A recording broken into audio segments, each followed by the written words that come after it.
ओम गणपति नमः, ओम गणेशाय नमः। Elements of life in astrology. ज्योतिष में 5 तत्व। एलिमेंट्स का एस्ट्रोलॉजी में क्या महत्व है, जानने की कोशिश करते हैं। ये हमारे एस्ट्रोलॉजिकल चार्ट के अंदर कहाँ पे होते हैं, इनका जातक पे क्या प्रभाव पड़ता है।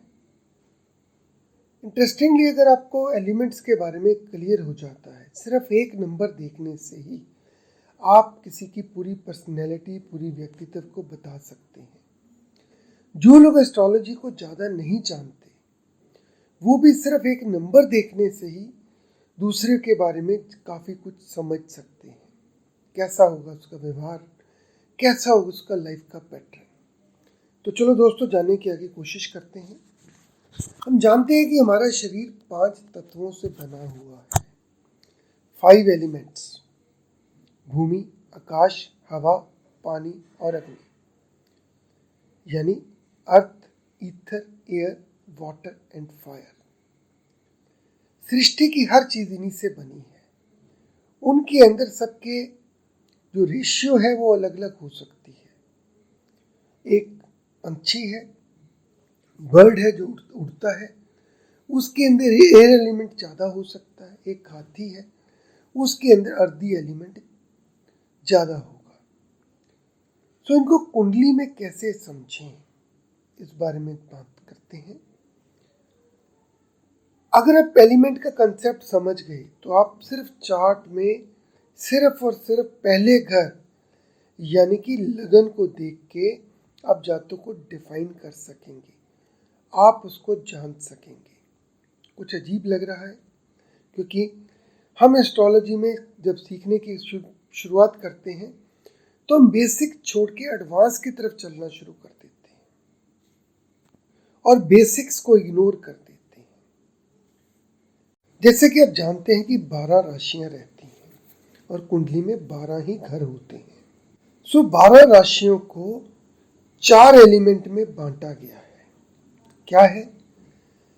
अगर आपके बर्थ चार्ट के अंदर फर्स्ट हाउस के अंदर नंबर है 1, 5, 9, 1 या 5 या 9, इसका मतलब आपका जो लगन है वो मेष, सिंह या धनु राशि का है। और ये फायरी एलिमेंट है, इनको फायरी एलिमेंट अग्नि तत्व दिया गया है। दूसरा 2, 6, 10 यानी कि वृष, कन्या और मकर, ये वो राशियां हैं जिनको भूमि तत्व दिया गया है।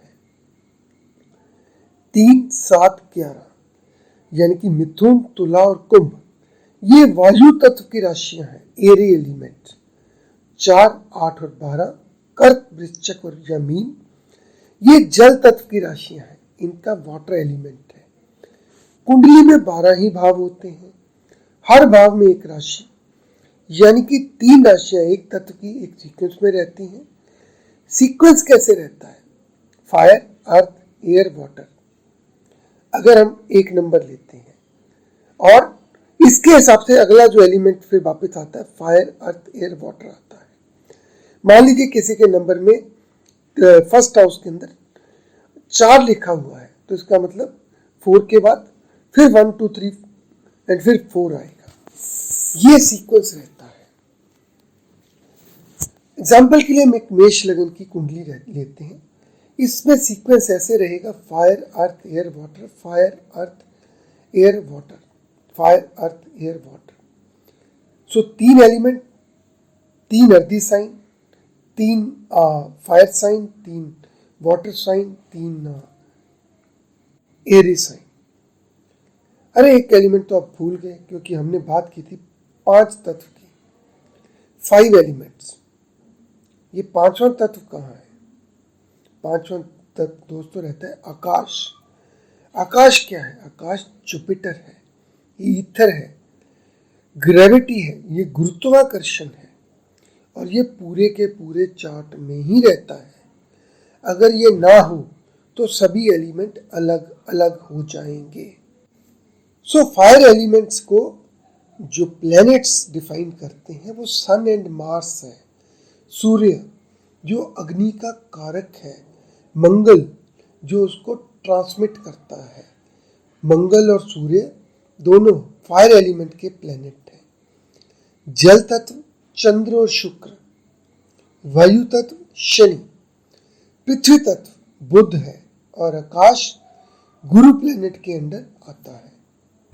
सो गुरु यानी कि आकाश, इसी के अंदर सभी एलिमेंट समाते हैं। ये जीवा है। निरंकारी धर्म का कॉन्सेप्ट है निराकार, निर्गुण, निरंजन, ब्रह्मा, यानी कि इसका कोई आकार नहीं है, ये निर्गुण है, ये हर जगह पे विराजमान है। ईथर यानी कि आकाश की ग्रेविटी से ही सभी जुड़े रहते हैं। तभी तो चार्ट में हम इसको एक घर के अंदर स्पेसिफाई नहीं करते हैं, हर जगह विराजमान है।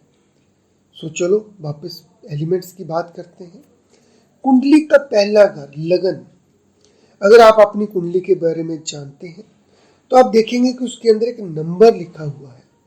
पहला घर लगन, ये आपकी पर्सनैलिटी, आपका व्यक्तित्व, आपकी आत्मा, जिसे आप खुद चुनते हैं। जब भी हम शरीर चेंज करते हैं, हम उसके बाद किस जगह पे जन्म लेना है वो हम खुद चुनते हैं। चलो इसको बाद में डिस्कस करेंगे। एक चार्ट खोलते हैं जिसमें हम ग्रहों को नहीं कवर करेंगे, इसमें कोई ग्रह प्लेस नहीं होगा, सिर्फ एक नंबर दिया होगा, लगन का नंबर। सो अगर लगन में आपके 1 लिखा है, 5 लिखा है या 9 लिखा है, तो जातक की पर्सनैलिटी फायरी एलिमेंट यानी कि अग्नि तत्व से प्रभावित है। तो पहले अग्नि तत्व को जानते हैं। दोस्तों, इनकी पर्सनैलिटी, इनका व्यक्तित्व एक जलती हुई आग की तरह रहता है। आग ही आग है, अपना काम करने की आग, मकसद हासिल करने की आग। एनर्जी का लेवल काफी ज्यादा रहता है। इनके अंदर आपको गुस्से का लेवल काफी ज्यादा देखने को मिलेगा। गुस्सा, ईगो, एरोगेंस, नॉलेज, क्योंकि ज्ञान हासिल करने की भी आग रहती है। अथॉरिटी, पावर, स्ट्रेंथ, ये इनकी क्वालिटीज रहती हैं। दुश्मन को तबाह करने की एनर्जी रहती है। ये लोग काफी मेहनती, क्रिएटिव, इनिशिएटिव लेने वाले होते हैं। जल्दबाजी मची रहती है, जल्दबाजी के चक्कर में ये अपना नुकसान भी कर लेते हैं। मगर मजे की बात यह है कि सोसाइटी ऐसे लोगों से चलती है। कभी आप देखेंगे, कभी रास्ते में किसी की गाड़ी खराब हो गई तो जो हेल्प करने वाले आएंगे वो फायरी एलिमेंट के होंगे। वो आके गाड़ी को धक्का लगाएंगे, हेल्प करने की कोशिश करेंगे। आग का लेवल अनकंट्रोल्ड हो जाए, यानी कि फायर एलिमेंट बढ़ जाए तो घर को जला देता है। सो इनको आग का कंट्रोल करना जरूरी है। अगर आग का कंट्रोल ठीक रहेगा तो ये लाइफ में काफी आगे तरक्की कर सकते हैं। इनके पास घर जमीन जरूर होती है। बड़ा इंटरेस्टिंग फैक्ट है, जैसे ही आप 159 देखेंगे फर्स्ट हाउस में, तो आप कह सकते हैं कि इनके पास जिंदगी में घर बनेगा, जमीन जरूर होगी। सूनर और लेटर, वो बाकी चीजों पे डिपेंड करेगा। सेक्सुअली भी काफी एक्टिव रहते हैं। लोगों को मोटिवेट करना इन्हें आता है। इनका जो बेस्ट कॉम्बिनेशन लाइफ पार्टनर के लिए वायु तत्व के लिए है, क्योंकि आग को जिंदा रहने के लिए, चलने के लिए वायु चाहिए, एयर चाहिए। जल तत्व तो आग का दुश्मन है। भूमि तत्व के साथ भी चल सकता है, मगर वाटर एलिमेंट्स जिनका बर्थ चार्ट के अंदर 7th हाउस में वाटर एलिमेंट हो, उनके साथ इनको शादी नहीं करनी चाहिए, नहीं तो उनकी पूरी एनर्जी खत्म हो जाएगी। ये धर्मा ट्राइन का पार्ट है। सो जनरली ये लोग धर्म को मानने वाले रहते हैं, गॉड फियरिंग रहते हैं। बात करेंगे दूसरे एलिमेंट की, अर्दी एलिमेंट, भूमि तत्व।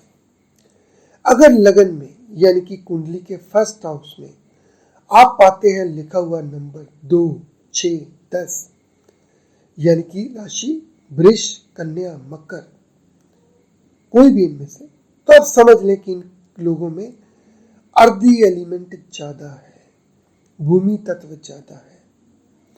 धरती तो हिलती नहीं है, सो जल्दी हिलकर ये भी राजी नहीं है।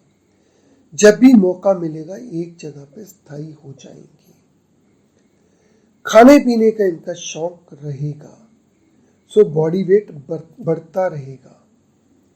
तैयार होने का, सुंदर दिखने का इनके अंदर एक अजीब सा फीलिंग रहती है। ये कोशिश करते हैं कि वेल ड्रेस्ड अप रहें। जब भी आप देखेंगे अच्छी तरह मिलेंगे, आप अच्छी तरह तैयार होके ये लोग मिलेंगे। इनके आइडियाज फिक्स रहते हैं। हो सकता है कि इनको शारीरिक तौर पे मूवमेंट करनी पड़े। मान लीजिए कोई आदमी मार्केटिंग का है तो he has to move, so he has to move, मगर मेंटली फिक्स हो जाएंगे, इनके आइडियाज फिक्स हो जाएंगे। ये अपने आइडिया जल्दी कहीं चेंज नहीं करते। इनको लाइफ में स्टेबिलिटी जरूर होती है, चाहे वो अच्छी हो या खराब हो। जरूरी नहीं कि हर एक की स्टेबिलिटी अच्छी हो, खराब भी हो सकती है। चेंज करना इनको मुश्किल लगता है। कोई भी नया काम करने में इनको दिक्कत लगती है, चाहे वो नए कपड़े हो, नई गाड़ी हो, नई टेक्नोलॉजी हो। इवन आपके मान लीजिए जूम या कोई और एप्लीकेशन भी यूज करनी है तो इनको उनके अंदर प्रॉब्लम नजर आती है। ये लोग भूमि से जुड़े हुए रहना चाहते हैं, तो जनरली जो इनके प्रोफेशंस रहते हैं वो चीजें जो जमीन के साथ जुड़ी हैं। कैसे हो सकता है? जैसे मान लीजिए एग्रीकल्चर के साथ कनेक्शन हो सकता है, मेडिकल के साथ कनेक्शन हो सकता है। ये एरी एलिमेंट की तरह ज़्यादा वेवरिंग नहीं रहते, स्टेबल रहते हैं। सो अगर परिवार में एक आदमी स्टेबल है तो परिवार को स्टेबिलिटी देता है, एक फिक्सेशन देता है। अगर इनका लाइफ पार्टनर वाटर एलिमेंट का हो तो अच्छा है, क्योंकि जमीन में जो ग्रोथ है वो पानी से ही होती है। दोनों एक दूसरे को स्ट्रेंथ देते हैं। सो इनका अगर लाइफ पार्टनर अगर चुनना हो तो वाटर एलिमेंट का चुने तो अच्छा रहता है। तीसरी बात करते हैं एरी एलिमेंट्स की। एरी एलिमेंट यानी कि वायु तत्व। अगर कुंडली में यहाँ पे आपको नजर आता है लिखा हुआ 3, 7 या 11, तो इनका मतलब लगन है जेमिनी, लिब्रा या एक्वेरियस। तो एलिमेंट आ गया एरी, वायु। सो वायु तत्व के जो है इनके जीवन में प्रोमिनेंस ज्यादा रहती है। हवाई, लिबरेशन, फ्रीडम, आजादी, इंटेलेक्ट, नॉलेज, इनमें सब होता है। फिजिकल और मेंटल, इमोशनल आजादी को ये इंडिकेट करता है। ये किसी के बस में रहना पसंद नहीं करते। ये तत्व सृष्टि में सबके सर्वाइवल के लिए जरूरी है। ये सबको ग्रोथ में मदद करते हैं। 3 नंबर यानी कि बुद्धि से, 7 नंबर लिब्रा सुंदरता से, और 11 नंबर सोशल नेटवर्किंग से। सो वायु तत्व के जो लोग हैं वो सृष्टि के अंदर अपनी मूवमेंट से लोगों के अंदर एक कनेक्शन बनाते हैं। सफल व्यापारी, कलाकार, डॉक्टर्स, केटरिंग इंडस्ट्रीज के, सोशल ग्रुप में एक्टिव लोग जनरली इसी एलिमेंट में पाए जाते हैं। जैसे हवा ऊपर उठना चाहती है वैसे ही इनकी इच्छा है दुनिया में ऊपर उठना, सबसे ऊपर उठना, प्रोफेशनली, सोशली, जिसके लिए ये लगातार कोशिश करते हैं। फिलॉसफिकल माइंड पाया जाता है। नई फिलॉसफी, इन्वेंशन, रिसर्च, उनके अंदर ये लोग पाए जाते हैं। किसी के काबू में नहीं आना चाहते, लंबा टाइम तक किसी के कंट्रोल में नहीं रहेंगे। हाँ, अगर आपने कन्विंस कर दिया तो ये बड़ी जल्दी अडेप्ट कर जाते हैं। ये लोग अपने विचारों में, सोच में मस्त रहते हैं। बड़ी बड़ी प्लानिंग भी करेंगे। सफल होना या ना होना वो बाद की बात है। मोबाइल रहते हैं, एक जगह पे इनको टिकना पसंद नहीं है। आप देखेंगे कुछ लोग बैठे बैठे हिलते रहेंगे। उनका कनेक्शन या तो एयर एलिमेंट से हो सकता है या फायरिंग एलिमेंट से हो सकता है। Philosophical mind, new ideas, random thoughts, कई बार हकीकत से परे, अपने ही ख्यालों में, यही इनकी स्ट्रेंथ रहती है। और कम्युनिकेट करना, सभी को जोड़ना, एनर्जी का आदान प्रदान करना, पुरानी यादों से ज़्यादा नहीं जुड़ते। सो जो चीज़ इनके मतलब की नहीं है, यानी मतलब ख़त्म हो गया, तो उससे दूर हो जाते हैं, फंसे नहीं रहते हैं। वाटर एलिमेंट के अंदर यही प्रॉब्लम है। सो ये लोग इमोशनली इस मामले में स्ट्रांग रहते हैं, सोशली एक्टिव, नए नए ग्रुप में एक्टिव, इमोशनल अटैचमेंट बहुत कम लोगों से करते हैं, बातचीत करना इनको अच्छा लगता है क्योंकि कम्युनिकेशन ही इनकी स्ट्रेंथ है। नए आइडिया से काम शुरू करेंगे, मगर ज़्यादातर को बीच में ही चेंज कर देंगे। इनका लाइफ में कंपैटिबल पार्टनर या बिजनेस पार्टनर अगर फायरी एलिमेंट हो तो ठीक है। फायरी एलिमेंट वाले इन पे डिपेंड करते हैं अपने सर्वाइवल के लिए। ओवरऑल एयर एलिमेंट के लोग इंटेलिजेंट, स्मार्ट, सोशल, जल्दी सीखने वाले, जल्दी अडेप्ट करने वाले, ज़्यादा बोलने वाले, फिलोसफिकल क्वालिटीज़ वाले आपको देखने को मिलेंगे। अगर आप एयर एलिमेंट के किसी आदमी का हाथ देखें तो जनरली फिंगर्स लंबी रहेंगी क्योंकि कल्पना शक्ति ज़्यादा होती है। बॉडी वेट जनरली कम रहता है अगर कोई मेडिकल प्रॉब्लम ना हो। जब भी किसी एयर एलिमेंट के अंदर आपको बॉडी वेट ज़्यादा देखने को मिले तो चेक करें कि उसको कोई मेडिकल प्रॉब्लम तो नहीं है। यही इनकी सिंपली पहचान है। फायरी एलिमेंट के केस के अंदर बड़ा इंटरेस्टिंग पार्ट आपको देखने को मिलेगा। जिन लोगों का फायरी एलिमेंट होगा उन लोगों के सिर के बाल जल्दी उड़ जाते हैं, अगर नहीं उड़े तो सफ़ेद हो जाते हैं क्योंकि हीट एलिमेंट ज़्यादा रहता है। बॉडी वेट भी फायरी एलिमेंट वालों का कुछ कम रहता है, कंट्रोल में रहता है अगर कोई मेडिकल कंडीशन या मेडिकल प्रॉब्लम नहीं है। बात करेंगे वाटर साइन यानी कि जल तत्व पे।